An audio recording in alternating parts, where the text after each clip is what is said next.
Todos estamos transmitiendo en vivo esta charla número 14 desde la Madriguera, en este lugar tan bonito como es el Conejo Blanco. Estamos felices de poder haber regresado acá. Ya la segunda semana que estamos desde que se liberó la cuarentena, transmitiendo de este lugar tan bello en el Vive Astor Plaza, en el sexto piso del Vive Astor Plaza. Tenemos hoy un invitado de lujo que acabo de verlo, que ya está conectado, así que no voy a perder más tiempo. Le doy la bienvenida a este señor, este gran artista. Y ahora sí, recibimos con un aplauso desde casa al señor Primo Rojas, que está llegando a conectarse. Y ahí está. ¿Cómo va, Primo? Aquí, esperándote. Pero, ¿con qué fluidez nos hemos conectado? Esto es una cosa que Sí. jamás se ha dado antes, tan rápido. Vamos a contarle a la gente que estábamos un poco preocupados porque recién hicimos una prueba un poco que nos costó un poco conectarnos, pero ahora la verdad que esto fue fantástico, así que gracias por estar ahí. Bienvenido, primo. Emanuel, el gusto es mío. De verdad, muy contento de poder estar charlando contigo y, por supuesto, de alguna manera con todas las personas que eventualmente nos estén mirando. Ahí se van conectando exactamente. Están Ángel La Vida Cero, que pone el mejor comediante del país. ¿Quién más se conecta? Edwin Salazar, Manuel P03, Fabio Rojas, Matu Frega. La gente se está sumando. Todos coinciden en que sos el mejor comediante del país y por algo lo dirán. Primo, bueno, quiero saber primero, ¿cómo estás? ¿Cómo estás en la cuarentena? ¿Qué pasó con tus proyectos? ¿Cuál es tu presente ahora, en este momento? Bueno, fíjate, Emanuel, que en cuanto a la rutina, yo no la sentí mucho porque generalmente yo trabajo encerrado acá en mi apartamento. De manera tal que en ese sentido no hubo ninguna alteración notoria de mi rutina. Lo que sí, como nos pasó prácticamente a todos, fue la interrupción de los trabajos, es decir, la pérdida de contacto con el público. El día mismo que se declara, digamos que, no sé, la cuarentena, creo, o sea, que se Ujú. suspenden los vuelos, yo iba para el aeropuerto, iba rumbo a Medellín para iniciar una temporada y me tocó devolverme antes de llegar al aeropuerto porque me llamaron, me dijeron, no, esto se cierra, en fin. Y es lo que más extrañaba, por supuesto, es el contacto con el público. Sin lugar a dudas, como que creo a todos las personas que hacen teatro, esa reunión con el público que es absolutamente esencial, está en la naturaleza del teatro, me parece que es lo más difícil. Vos sabés que curiosamente, ahora a lo que nos estás contando, este espacio, que es un espacio nuevo, que está en el sexto piso de la Astor Plaza, que es el Conejo Blanco, iba a arrancar su temporada, justamente con una temporada de comediantes, que iba a arrancar el 12 de marzo, por una indisposición que se esguinzó una comediante, se retrasó una semana para el 19 de marzo, y ese fue el día en que se decretó el simulacro de cuarentena, que después se empató con la cuarentena, y sí, nos encerraron todo este año. Así que vos sabés que casualmente nos pasó exactamente lo mismo. Nos quedó trunco este proyecto, pero bueno, ya en algún momento saldrá, podrás venir en persona. Quiero invitarte a que vengas, porque yo sé que este espacio no lo Ah, conoces. Este, ¿por qué le colocaron conejo blanco? Yo conozco el Astor, sí, una vez me lo enseñaron, eso queda arriba, el ar- conejo arriba. arriba y un poco más arriba, ahí estamos. Pero ese espacio ustedes lo estaban inaugurando o ya lo habían trajinado. No, se iba a inaugurar el 12, se corrió el 19 y no se llegó. O sea, nos quedamos con todos los mantelitos puestos, con los vasitos, con los centritos de mesa, las velitas, así quedó todo y no lo pudimos abrir. Así Caramba. que bueno, acá estamos. Primo, la gente te ama, toda mi admiración a ti, a tu ser y tu talento. Voy a ir leyendo, obviamente, ¿no? Tuto Alvarado saluda, amo su humor, pone Adri. Adriana, nuestra productora, ¿qué estás tomando, primo? Te veo ahí tomando algo. ¿Qué tomas? Café. Café. Vamos a hacer algo porque ya que te veo tomando ahí, quiero contarte que, para que no esperemos, ¿no? Porque estamos ansiosos. Que tenemos patrocinadores que se nos han sumado a estas charlas. Uno de ellos es Mr. COVID, que me ha regalado esta camisa hermosa que tengo puesta en este momento. Industria colombiana, todo hecho en Colombia, así que para que obviamente apoyen la industria. Y otro de nuestros patrocinadores es este, que nos mandaron acá un paquete y yo creo que te mandaron uno igual a vos. ¿Lo tenés por ahí? Sí, claro, ¿Sí? El nuestro dice El Conejo Blanco. claro. El tuyo, ¿qué dice? Supongo que era Primo Rojas. Ya dice el negocio.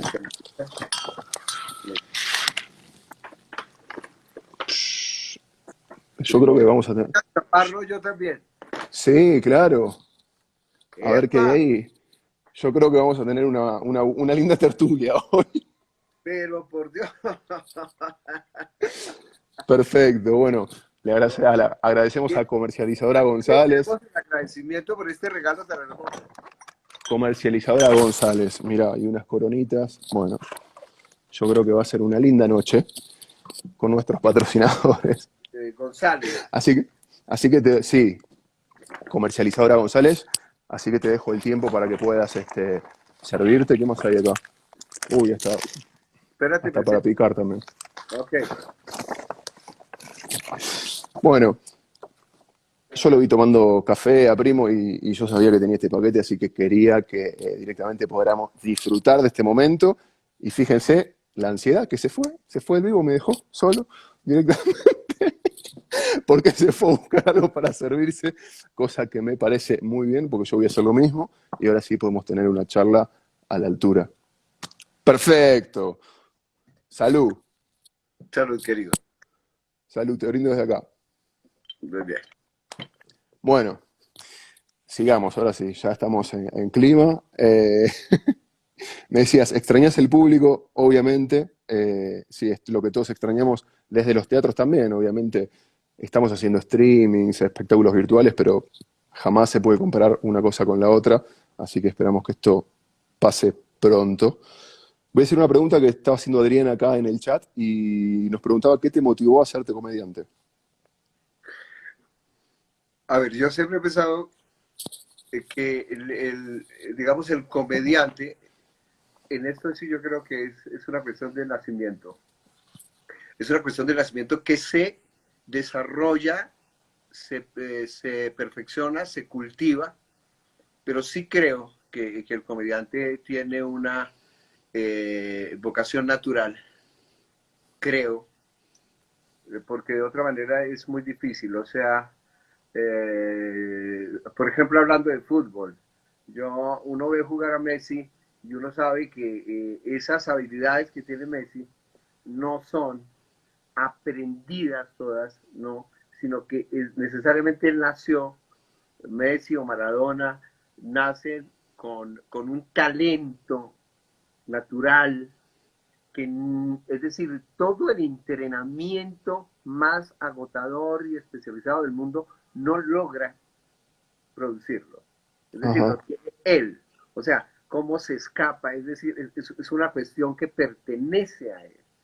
O sea, Messi, si Messi no se hace futbolista habría sido un crimen absoluto porque priva a todo el mundo de ver un espectáculo absolutamente casi fantástico, es decir, hace cosas que son sencillamente fantásticas.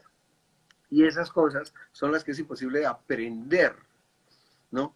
No aprendes a driblar como él lo hace, porque eso es una cuestión ya, es decir, casi parece que entrara como al territorio de la magia, ¿no? De la ujú, magia, de la magia. Entonces yo sí creo que en el humor hay un talento natural. Yo lo descubrí cuando a los 12 años, eso lo he contado tal vez, comencé a narrarles a mis hermanos una anécdota. Es decir, me había pasado algo ese día, yo estaba en compañía de un tío y conocí el amigo de un tío, me pareció chistosísimo. Entonces yo les narré la anécdota del encuentro y empecé a deformar lo que estaba narrando, es decir, empecé a caricaturizar un poco al amigo de mi tío y mis hermanos se reían a mares y, y creo que ahí se disparó la cosa de una manera clara, pero de ninguna manera, Emanuel, de ninguna manera ni me pasaba por, digamos, a 10.000 kilómetros ya no luz de distancia, que yo pudiera algún día ser comediante. Era simplemente un juego de niños, porque yo tenía 12 años. Era un juego, era un juego. Porque en la casa, el concepto de artista, yo pertenezco a una familia absolutamente conservadora. El concepto de artista no cabía, y muchísimo más en la época, porque ustedes son muy jóvenes, pero yo ya tengo muchos años, no cabía ni de fundas, nada, nada. O eran abogados, o eran médicos, o eran ingenieros, o eran, pero un artista era, es decir, era poco menos que un demente, o un drogadicto, un gitano, una vaina así rarísima. Pero creo que fue ahí, es decir, cuando uno empieza a ir, sí me hago el payaso del curso a voluntad. O sea, yo comencé a hacer el payaso del curso de una manera absolutamente consciente. Sé exactamente el lugar del colegio donde yo tomo la decisión. Estábamos haciendo fila para la fila previa para ingresar al salón y ahí tomé la decisión.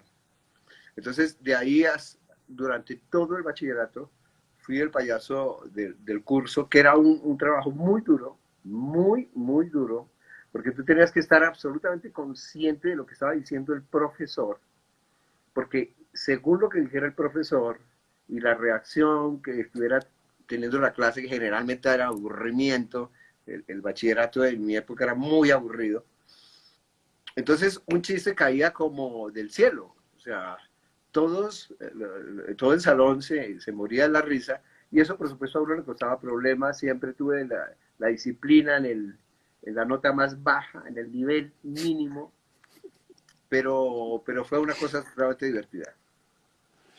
Ahora, ¿y en qué momento, o sea, me intriga saber, era algo nato, como decís, lo traías desde chico ya en tu narrativa, eras muy gracioso con tu familia, pero ¿cuándo está el clic? Digo, ¿en qué momento eso deja de ser un hobby o una cosa normal y se convierte en un medio de vida? Bueno, yo comencé a estudiar Derecho y antes de graduarme renuncié a la carrera, que fue una cuestión absolutamente traumática para mi familia.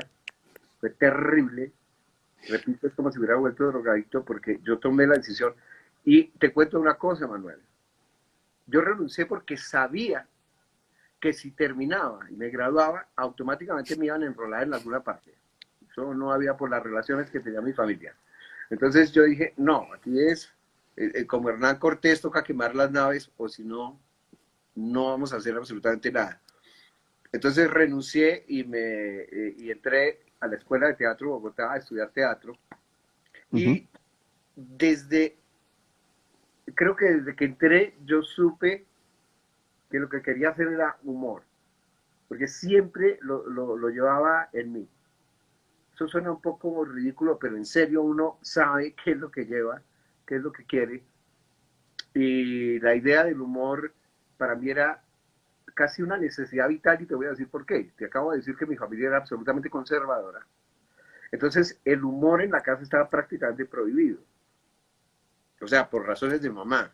No, sí, detestaba el desorden, la cosa, el chiste, bueno, en fin. Entonces, el humor se convirtió en una especie de pulmón alterno para sobrevivir al tedio de la vida familiar. Bien, no, me quedé porque no sabía si ibas a seguir hablando o no. No puedo dejar, no puedo dejar de pensar igual que encima el tipo de humor que haces, porque a ver, comediantes hay muchísimos, pero vos tenés un humor tan delicioso, tan negro aparte, tan particular tuyo, que me imagino como entró en una familia conservadora, hermoso.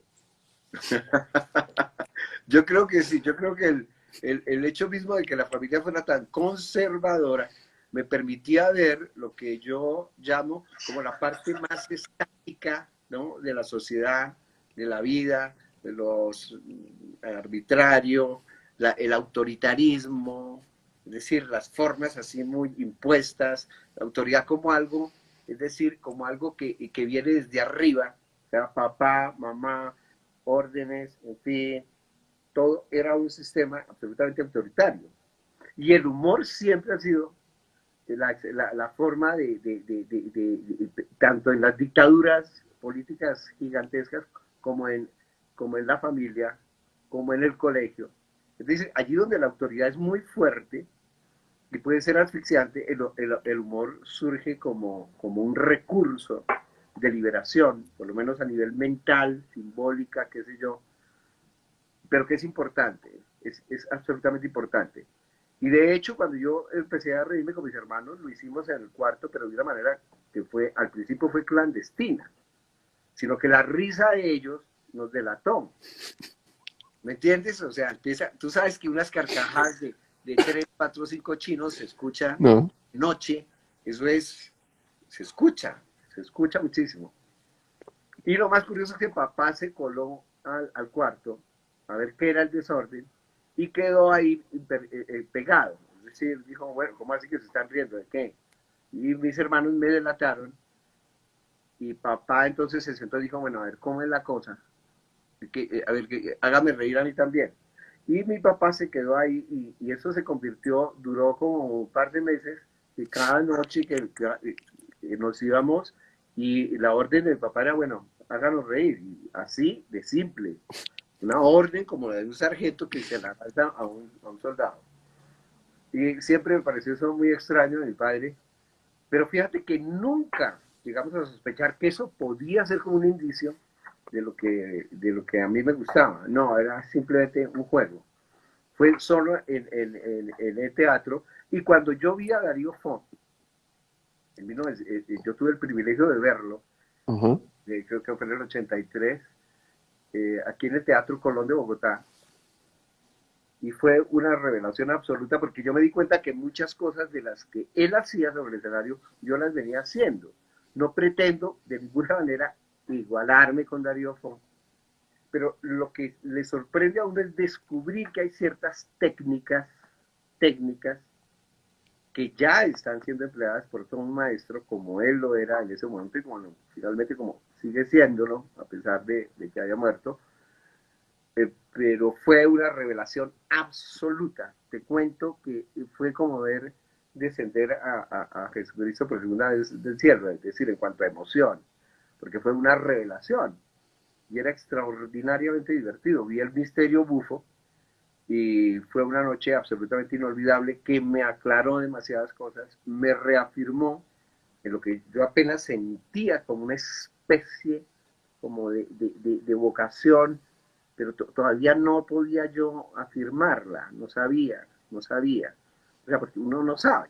Sencillamente uno entra a una escuela de teatro y sabe, pues, a ver qué diablos puede ocurrir con uno.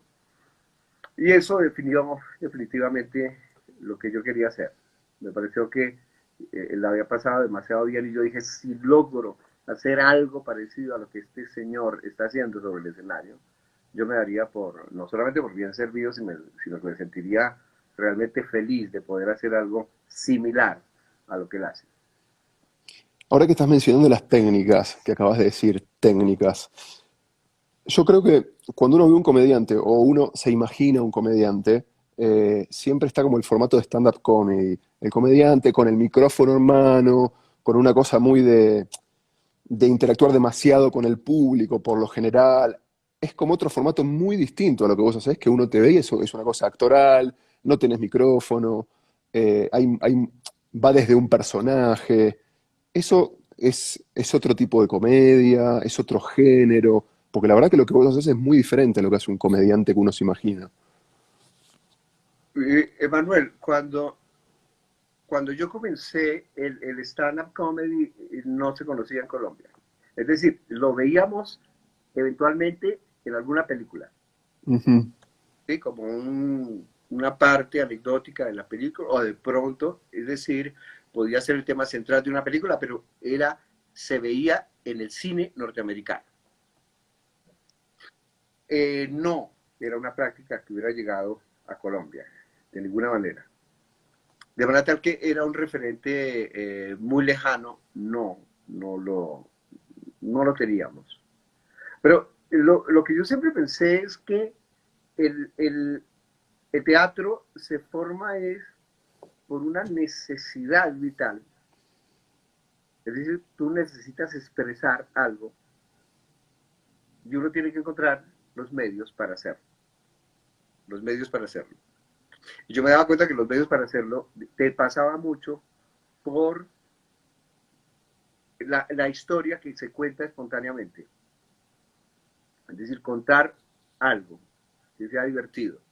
Es decir, sin recurrir a, digamos, a un formato tradicional como podía ser la comedia de Molière, ¿no?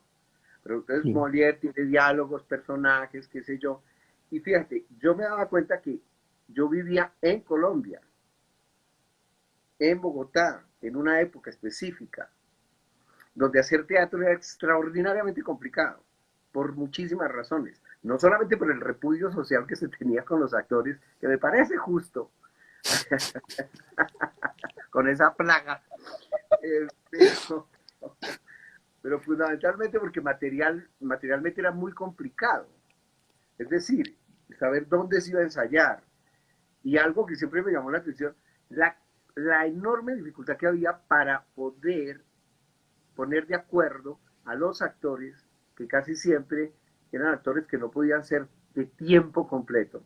Es decir, actores que pertenecen a un grupo estable, perfectamente organizado, con recursos económicos ya muy bien definidos, que les permiten entregarse todo el día a su oficio, como tiene que ser. Sino que yo me daba cuenta de que generalmente los actores, uno decía, yo es que yo trabajo mediodía, otro trabaja no sé qué, entonces yo puedo el miércoles por la noche, entonces tocaba empezar a cuadrar cosas y finalmente eso podía afectar directamente la calidad de lo que se estaba haciendo. Es decir, ¿por qué? Porque no se le podía invertir el tiempo que reclama Ujú. el arte, que finalmente es todo, todo. El arte se devora todo el tiempo tuyo. Entonces yo dije, Dios santo, pertenecer a un grupo es absolutamente difícil. Le tengo pavor a las escenografías, porque yo, es decir, armar una escenografía me parecía Mira, pesadísimo, pesadísimo, pesadísimo, claro. Tú sabes lo harto que es cargar una escenografía. Porque sí, cuando tú claro. tienes un equipo perfecto, lo único que llegas, imagínate a los Rolling Stone armando su escenario con Ahora, alitas. por eso son tan simples escenográficamente tus espectáculos, que por lo general es una sillita, por eso mismo. Yo dije, el actor en Colombia tiene que ser lo más ligero posible. Tiene que quitarse encima lo que no sea estrictamente necesario. Porque el solo transporte de una escenografía te costaba mucho dinero, Total. tiempo, disposición, gente. Y yo dije, Dios santo.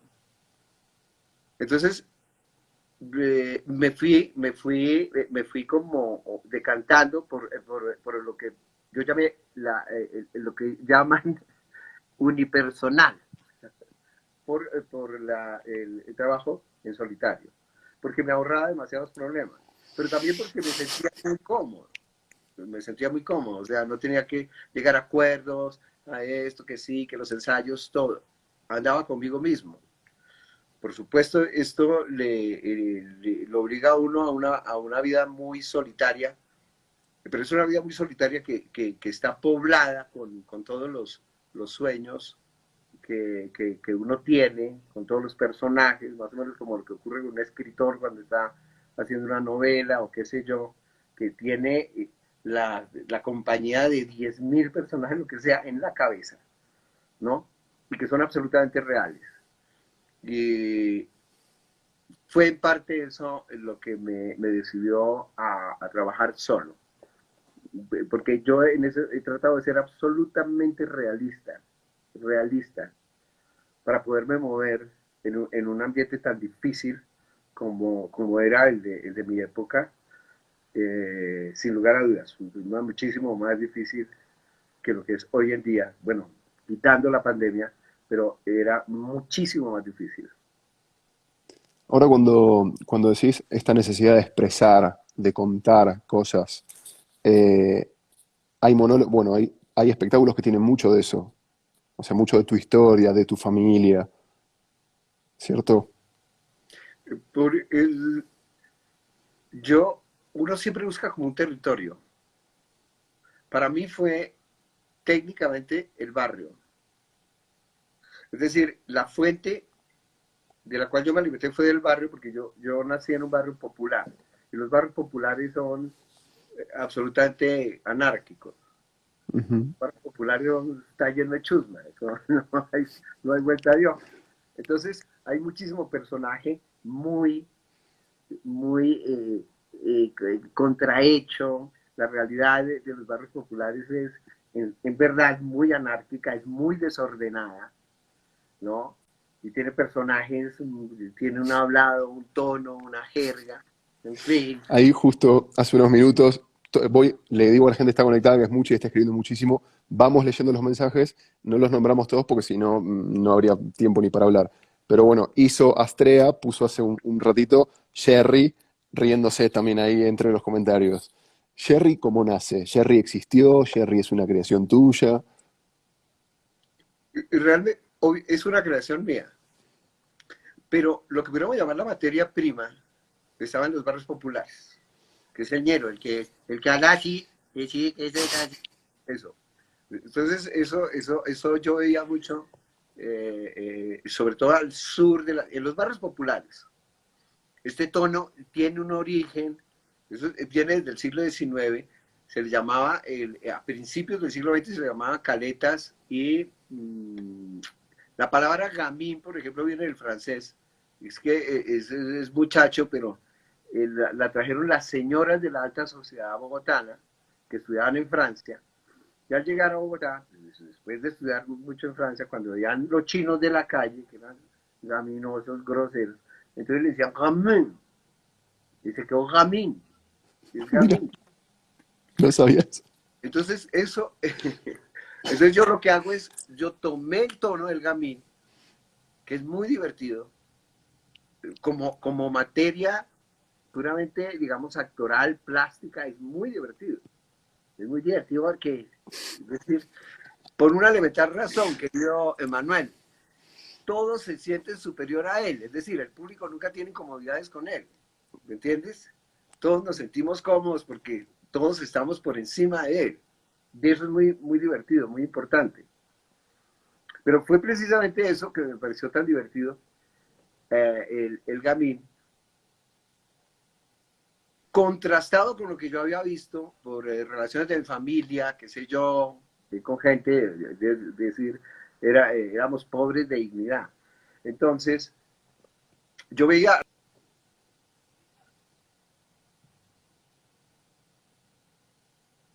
estoy viendo, los años, yo era un niño en los años 60 y,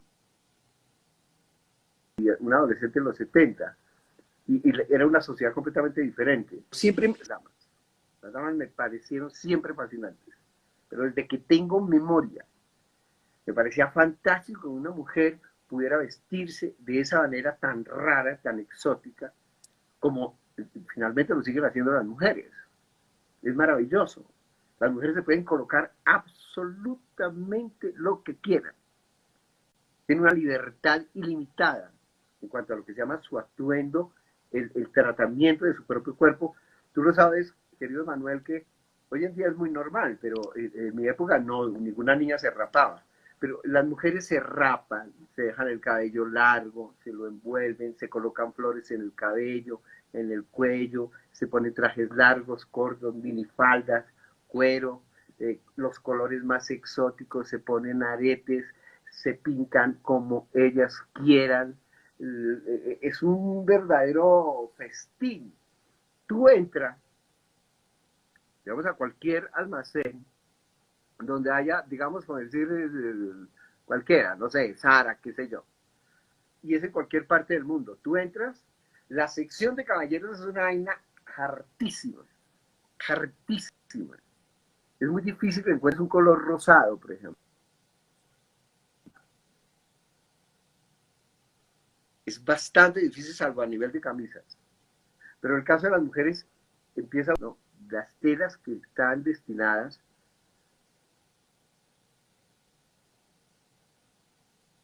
fiesta absoluta. Y para mí ha sido absolutamente traumático porque a mí me fascinan los colores. O sea, por mí yo andaría con un traje de flores normal, o sea, en el contradiseño, pero que fuera como de flores, pero la gente puede pensar que soy un payaso. No estarían de todo equivocados, pero esto siempre me pareció. Entonces, de ahí que empecé a unir elementos, el gamín, la elegancia de las damas. Finalmente yo quería hacer lo que pudiéramos llamar casi un milagro, que era unir lo que pudiéramos llamar la alta cultura, la sofisticación que tenía la alta cultura, con las formas más espontáneas del pueblo, populares, populares. Pero ¿cómo hacer la mezcla? Eso era complicadísimo, complicadísimo.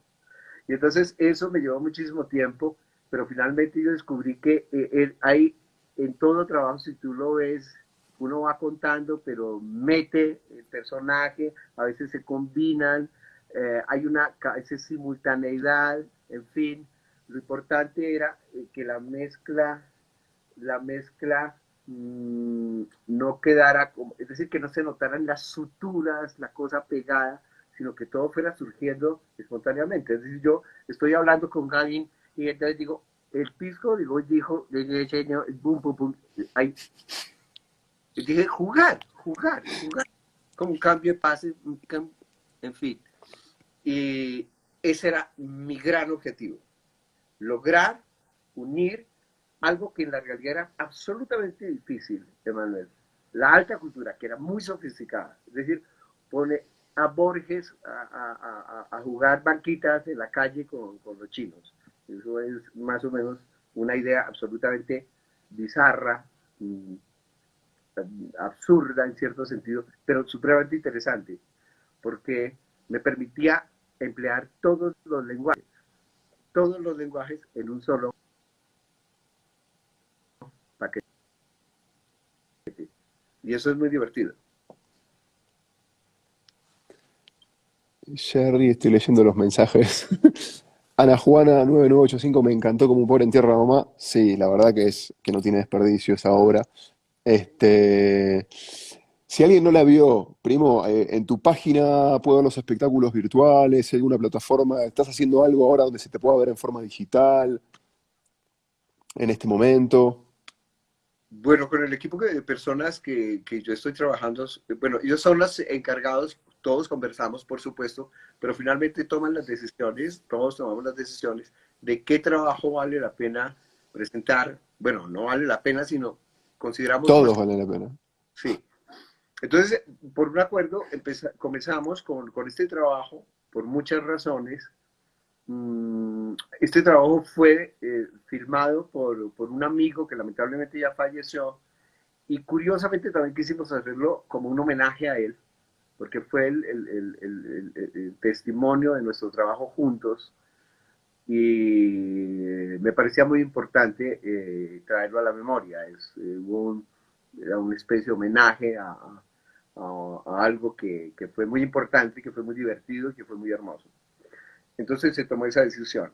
Pero en este momento estamos trabajando muy fuerte para lanzar una serie de trabajos y sobre todo algo que a mí personalmente me llama mucho la atención y que me gusta, que son productos muy nuevos que vamos a lanzar a través de ese canal. Te repito que yo de tecnología no sé nada, a mí me lleva como a un chino bobo. Eh, Y creo que eso va a ser supremamente interesante. Por lo menos para mí representa una enorme expectativa para ver cómo tú sabes que en cuestiones de teatro, de arte, uno nunca está totalmente seguro de nada. No sabe realmente cómo puede ser la reacción del público. A veces se llevan unas sorpresas o muy desagradables, es decir, muy tristes o muy sorpresivas en el sentido que uno no esperaba esa reacción. Por Dios, cómo esto le pudo haber gustado al público, que fue lo que me pasó con de Como un pobre en tierra de la mamá. Yo jamás, nunca pensé que eso fuera a ocurrir, que el público lo recibiera tan generosamente, de manera tal que fue supremamente extraño para mí. Entonces estamos en eso, trabajando en este nuevo formato, porque por lo menos para mí, creo que para todo el mundo, es muy nuevo, es muy nuevo. Para todos. a todos. Quiero Digamos, esto preguntarte, que yo estoy haciendo contigo, Manuel, para mí eso estaba por allá en las películas, en las caricaturas de Dick Tracy. ¿Sí me entiendes? De estar hablando directamente por una pantalla pequeña. Eso no. Cuando yo estaba pequeño, incluso adolescente, eso era ciencia ficción pura. Eso me total, parece increíble, absolutamente increíble.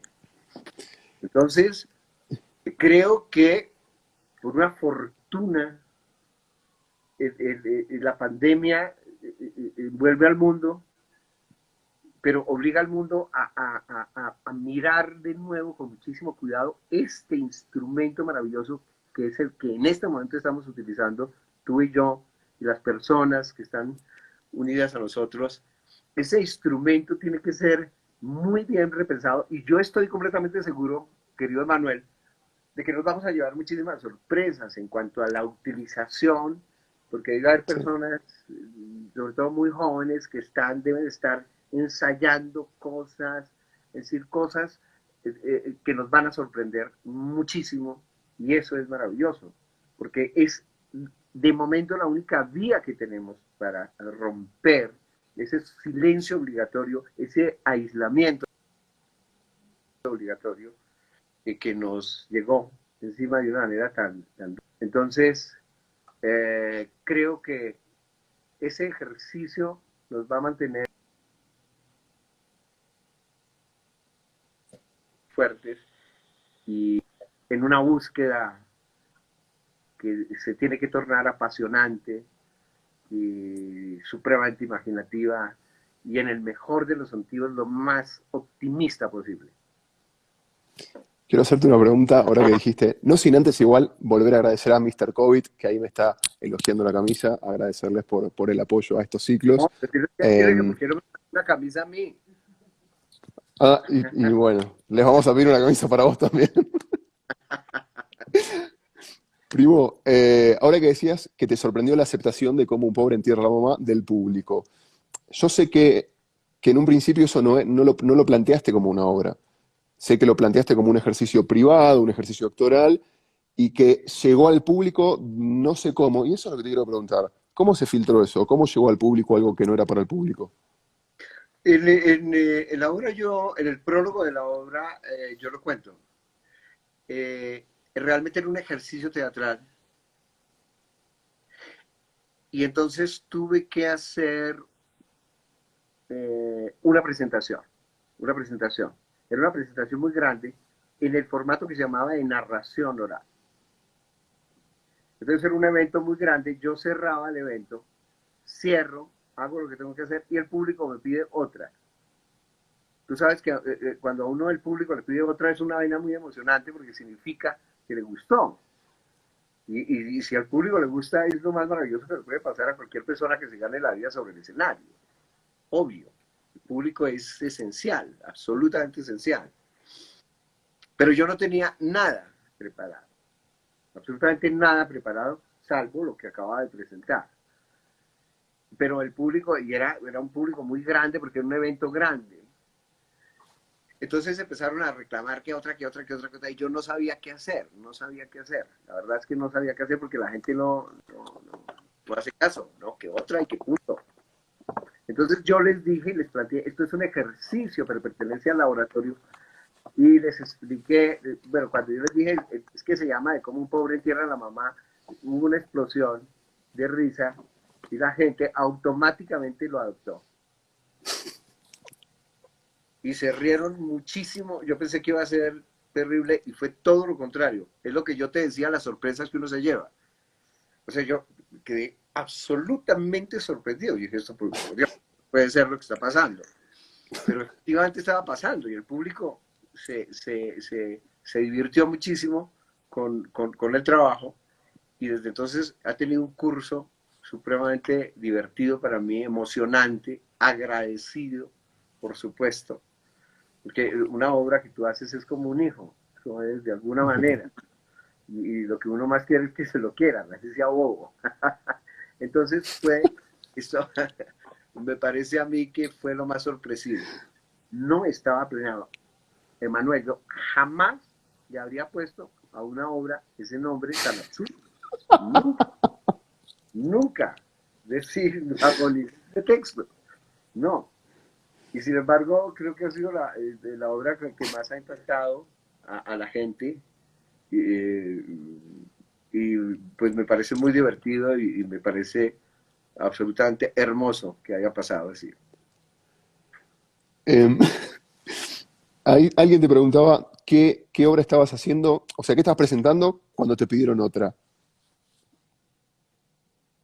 Sabes que la verdad no lo recuerdo, no lo Ay, recuerdo, no tengo idea, pero no tengo idea, no recuerdo.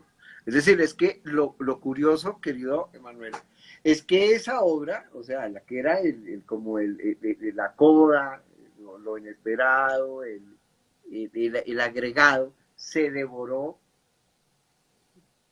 la otra. Es decir, lo que a mí más me sorprendió fue que apenas yo empecé a contar eso, lo que yo había contado quedó completamente relegado al olvido. O sea, fue tan impactante porque estamos hablando de que es la primera vez que salía. Y por fortuna había un el público. misterio de Walter, nos dicen. ¿Cómo? Sebastián nos dice, Ah, el el misterio de water Walter fue la estaba. obra que estaba presentando. Entonces era el misterio del water. Es un hombre que va al water, al baño, Ah, se del Water, sienta, ok. es water, sí. Y bueno, eso es una historia bastante absurda, que habla de un hombre que va al water, se sienta, hace lo que hay que hacer, desaparece el testimonio, pero sin explicación ninguna, y ahí comienza toda la historia. Se llama El misterio del water. Del Bueno, Water. la persona que nos informó, muchísimas gracias. La verdad no lo recordaba, pero me parece un recuerdo muy hermoso. Muchísimas gracias. Gracias a Sebastián ahí que nos dio letra. Tu humor es un humor muy inteligente, es un humor muy intelectual. Hay quienes lo puedan entender, pero yo noto, por lo menos yo, esto es una opinión muy personal, que con el tiempo la sociedad se ha ido sensibilizando en algunos aspectos y lo que antes era humor, hoy algunos lo toman como una ofensa. ¿Cómo vivís este cambio social vos? ¿Te tocó en algún momento tener que modificar algún material tuyo, que te hayan dicho esto no? Emanuel, ¿tú te refieres, por ejemplo, a la presencia ahora en el ámbito de la sociedad de lo políticamente correcto y lo políticamente, digamos, incorrecto? Exactamente. No, yo incluso en algún momento, en alguno de los prólogos, yo hago un comentario al respecto que me parece que eso es una mordaza completamente estúpida, es que no tiene ningún sentido, porque es que es quitarte el lenguaje vivo para meterlo en un formato totalmente artificial, ¿no? O sea, si tú no puedes hablar, eso era una actividad pues absolutamente divertida, entonces llamarla lúdica, pero lo más terrible es que no se puede hablar de pobre, de bobo, de no, sino, sino de clases menos favorecidas, lo cual es una estafa absoluta, porque tú te das cuenta que se habla de menos favorecidas. Da a entender que es favorecida esa clase, solo que usted es un poquitico menos, ¿me entiendes? Eso es absurdo.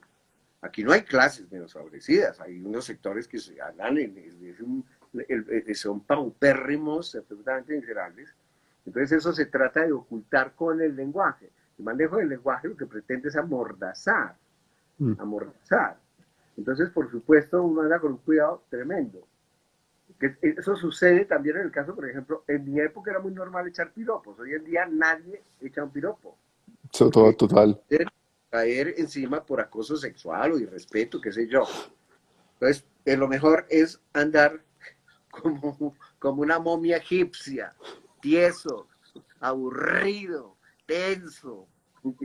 Y si le pareció bonita, trágueselo, trágueselo, para que no lo demanden. Pero sí me parece que Ahí, eso es tremendo, eso es muy grave en la sociedad.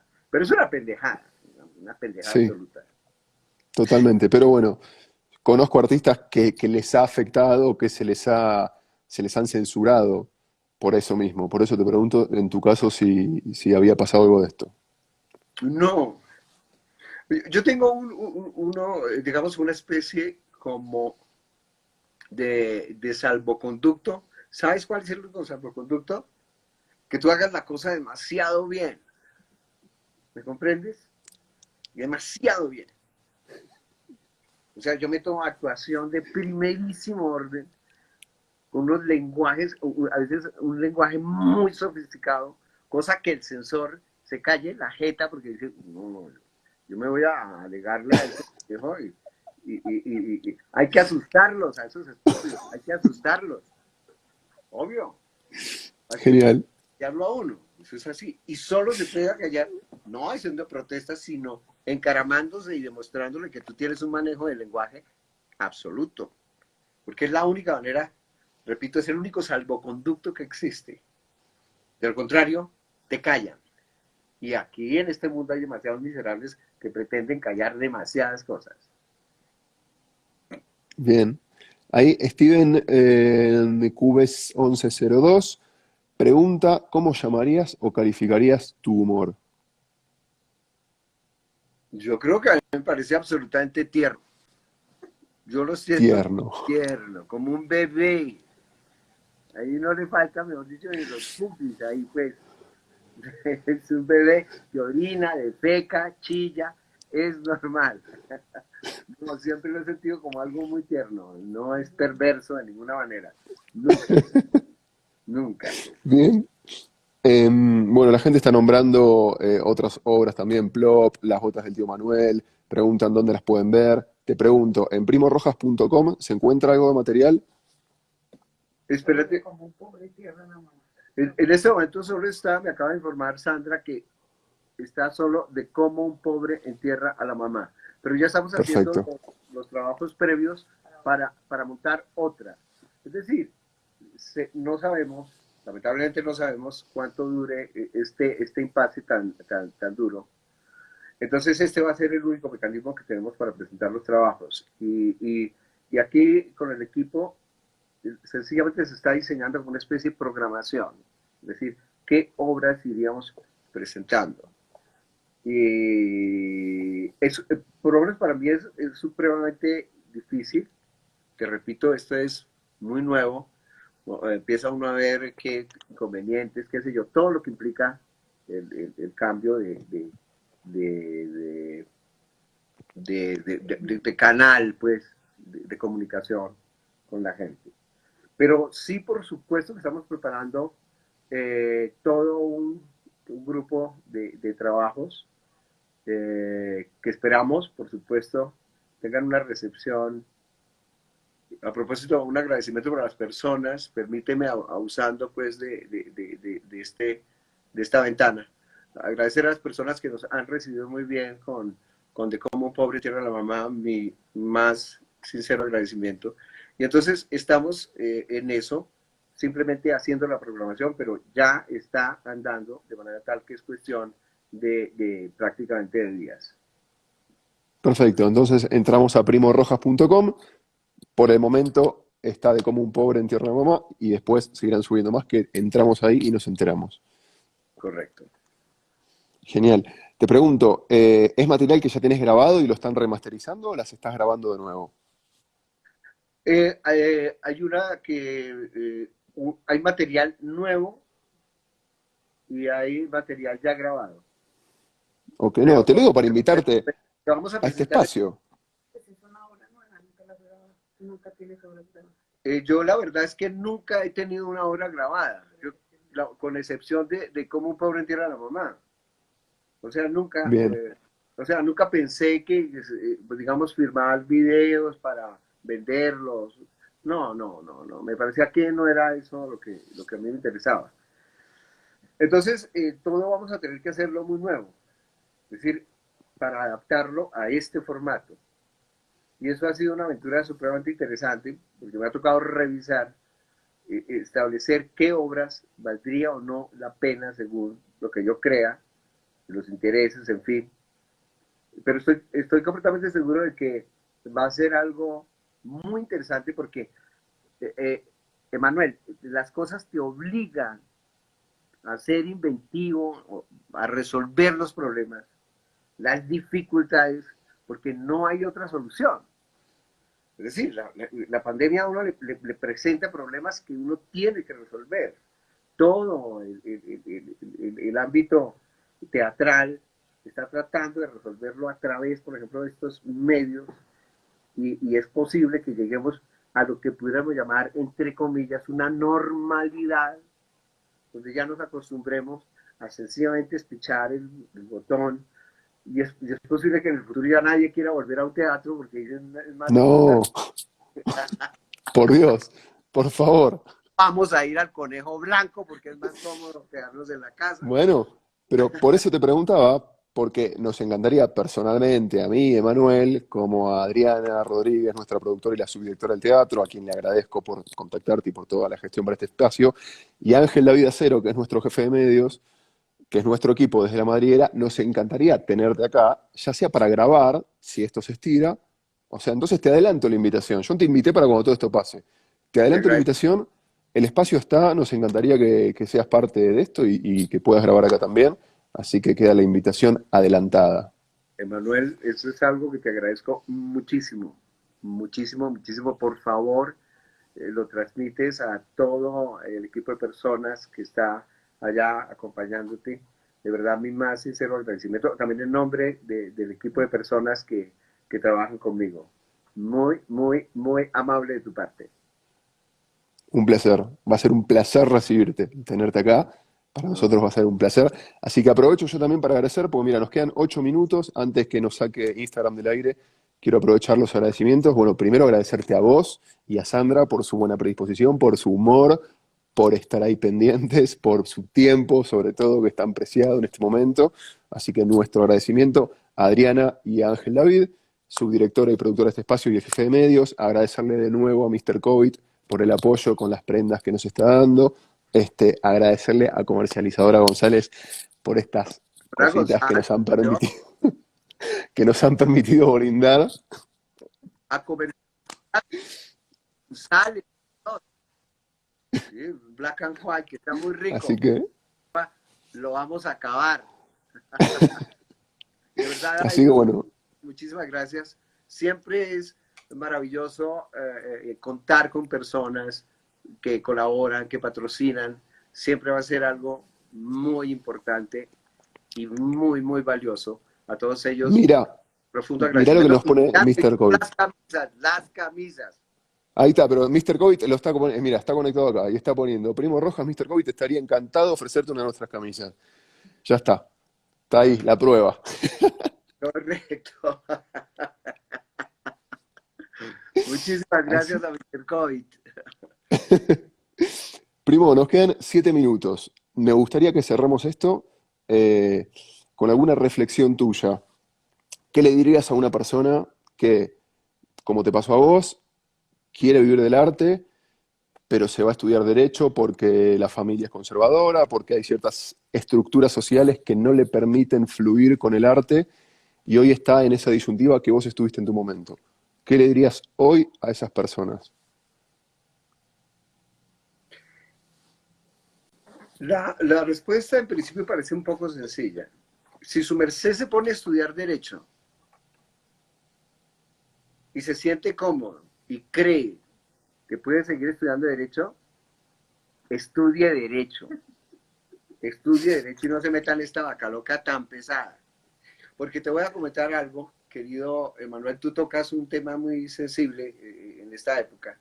Y es que las personas más jóvenes, es increíble, las personas más jóvenes, particularmente de las clases medias hacia arriba, han contado con una actitud completamente nueva por parte de los padres. En mi época los padres estaban allá y nosotros estábamos acá y la comunicación, te lo juro, era mínima. Es decir, uno prácticamente no se comunicaba con los padres, uno recibía órdenes y en fin. Pero diálogos, los diálogos que yo tenía con papá era cuando él nos contaba cuestiones de la historia, en fin, pero siempre era el papá contando de el tema, pero diálogo, por ejemplo, yo con papá jamás hablamos, por ejemplo, de sexo, nunca, nunca, eso está vedado. Entonces, esta época ha sido supremamente, digamos, amable con las personas más jóvenes, con los niños, en fin, con la juventud. Entonces se les otorgan muchísimos privilegios. Ha habido una oleada de niños que pretenden ser artistas. Hay que aclarar perfectamente qué es lo que se quiere ser. Si es actor de televisión, por ejemplo, que eso brinda automáticamente una popularidad, o brindaba, no sé en ese momento, como ande la televisión, lamentablemente no conozco bien la situación de este momento, pero tienen que tener un cuidado absoluto en si lo que se busca es popularidad y fama, es decir, salir en las portadas de las revistas, ojalá con tu perrito, tu mascota, o en verdad es una necesidad de vivir el arte. Porque lo que comentábamos contigo al principio, el arte, tú sabes que te gusta porque te devora todo el tiempo. Es decir, tú no alcanzas a hacerte la pregunta, tú vives para eso. Es una necesidad, Dios mío, como el hambre o la sed. Se torna prácticamente como una necesidad primaria. Tú no, es que no lo sientes, pero de una manera tan intensa como cuando uno se enamora por primera vez, que es una necesidad absoluta de la otra persona, de verla, de sentirla, solo que en este caso es para toda la vida. Entonces tiene que ser una necesidad muy fuerte, porque si lo que yo busco es ponerme la boa, el sombrerito, la capa, la cosa, en fin, los cócteles, la fiesta, no, estás por ahí no es, porque eso es el trabajo más duro del mundo, tú lo sabes, el arte es durísimo, pero durísimo, durísimo, durísimo, porque no tienes ninguna garantía de nada en principio, ¿no? Es un lenguaje tan personal, es supremamente difícil. La única condición es que tú estés absolutamente loco. Yo digo a los muchachos, si sienten que eso es superior al enamoramiento del niño o de la niña, es decir, según sean los gustos, ¿no? Que es superior, que es permanente, que es que tú estás instintivamente buscas, quieres ver, quieres entender, quieres acercarte al tema, quieres involucrarte, quieres mancharte, quieres untarte las manos. Entonces, es demasiado claro. A mí me parece que es demasiado claro. Es como cuando a uno le fascina el dulce, por Dios, que es que lo siente. Tiene que ser una atracción absoluta. Porque si yo soy capaz de pasarme las 3, las 2 semanas esperando a ver si me llaman para un papel, no estás haciendo nada. Tiene que ser una necesidad vital, vital, como respirar. Porque eso es, yo siempre he encontrado en las biografías cosas fantásticas. Y vuelvo a citar a Messi porque cuando uno lo ve de pequeñito, porque hay unos registros, ¿no? Y uno ve esa criatura que la soltaba en el campo de juego y es que tenía esa comunicación con el balón, eso no había nada que hacerle. Es decir, no es la posición del papá que, ay, bueno, camine a ver, lo meto a la academia, no, es que tiene que ser como un torrente, eso, no hay vuelta de hoja. Tú lo sientes, exactamente, Perfecto. enamoramiento enloquecido, Primo, ¿no? te corto porque nos quedan 50 segundos y quiero que nos despidamos bien y no que nos saque Instagram y nos corte la cabeza. Así que gracias de Para ti, nuevo. Emanuel, para todas las personas, para ti, muchísimas gracias. Muchísimas Gracias gracias. a todos los que están conectados y estaremos hablando porque te queremos acá pronto. Y haremos alguna otra transmisión, pero ya desde acá, con vos acá. Todos los abrazos y los besos. Dale, gracias por estar ahí. Buenas noches a todos y el próximo viernes a las 8 p.m. nos vemos con otro invitado desde la madriguera. Buenas noches, gracias. Buenas noches. Chao, chao. ¿Ya?